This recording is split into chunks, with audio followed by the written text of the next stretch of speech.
Real Madrid's transfer planning has stopped being reactive and started to feel like a quietly drawn blueprint, the kind you only notice when the scaffolding appears.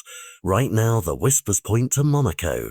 Not a single marquee headline, but three young names that stitched together could refashion the squad's spine for years. A right-back who explodes down the flank, a central midfielder who never stops running, and a winger who finds the net and the space to create. Scouts at Valdebebas have been watching with the same patience they use for architecture, noting angles, temperament, and how a player behaves when the game tightens. The right side is one place Madrid can't leave to chance. Vanderson brings live-wire speed and the kind of wing-back instincts modern managers crave.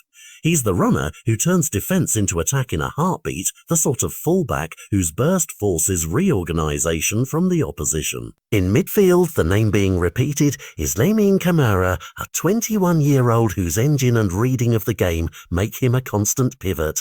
Not just a tackler, but a movement maker who can relieve pressure and push tempo. Out wide, Magnis Akliouch has that slippery mix of craft and finishing. He's the player who makes defenders hesitate, and that half second of doubt changes game. The trio is young, connected to Monaco's project, and bound to contracts that mean any approach will require patience and serious negotiation. This isn't speculation born from a single column, it's the kind of scouting file Juni Calafat builds, careful dossiers, video analysis, and a list of questions. Can they adapt to Madrid's pace? Do they have the mentality for big nights? Are they worth the price and the pathway? Calafat's role as the club's chief scout means his team's slow, surgical approach usually precedes decisive moves. When he flags a player, Madrid's board listens because his track record shows the club prefers structured reinforcement over headline grabs. That cautious engineering explains why any decision is being framed as long-term rather than an impulsive fix.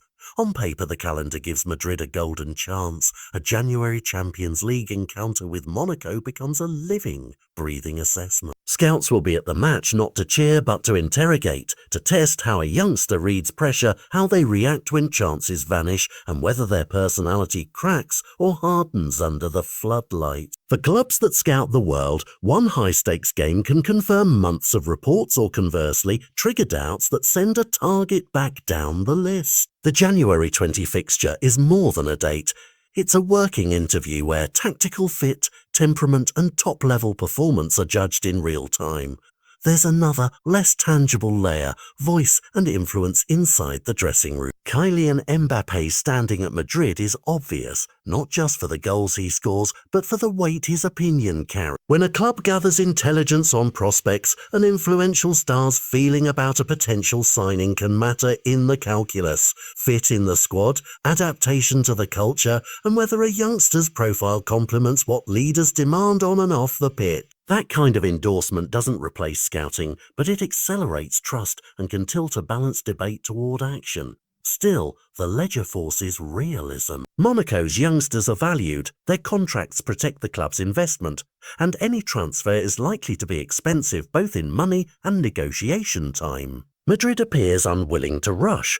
Reports show the club preferring to gather data, watch live performances, and then decide whether to make a move when timing and price align. The idea is simple: get the right piece in the right window, not the wrong piece at any cost. That strategic patience is what has sustained Madrid's ability to compete at the top for years. What this all means is a quiet countdown. January 20 is a test.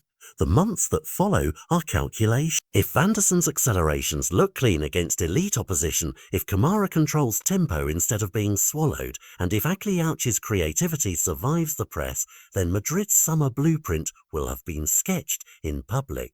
If not, the club will move on, as they always do, and keep searching. For now, the story is simple. A measured club, a fertile talent pool in Monaco, an audition on a specific night, and the kind of patience that can turn a scout's whisper into a transfer that defines a season. Keep an eye on the Principality. This could be the first visible sign of Madrid's next era.